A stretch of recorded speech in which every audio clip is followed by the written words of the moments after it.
Hi అండి, అందరికీ నమస్కారం అండి. ఫ్రెండ్స్, మనకి ఇప్పుడిప్పుడే ఏపీలో పెన్షన్దారులకు సంబంధించి మరొక ముఖ్యమైన అప్డేట్ అయితే రావడం జరిగిందండి. అయితే ఇందుకు సంబంధించిన పూర్తి వివరాలు అయితే తెలుసుకుందామండి.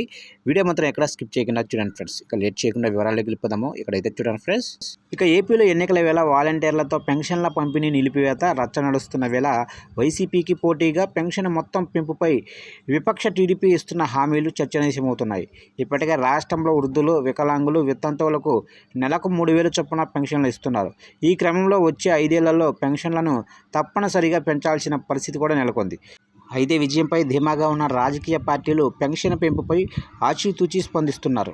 ఇక ఈ క్రమంలో టీడీపీ అధినేత చంద్రబాబు ఈ మధ్య తాము అధికారంలోకి వస్తే నెలకు 4,000 పెన్షన్ మొత్తం పెంచుతామని హామీ ఇస్తున్నారు. అయితే గత ఎన్నికల్లోనూ 2,000గా ఉన్న పెన్షన్ 3,000కు పెంచుతామని హామీ ఇచ్చినా జనం నమ్మలేదు. దీనికి కారణం జగన్ కూడా 3,000 ఇస్తామన్న హామీ ఇవ్వడమే.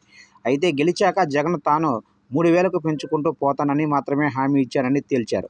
దీని ప్రకారం ఏటా రూ. 250 చొప్పున పెరగాల్సి ఉండగా మధ్యలో ఓ ఏడాది మినహాయించి 5 ఏళ్ల పాలన పూర్తయ్యేసరికి పెన్షన్ మొత్తం 3,000కు పెంచారు.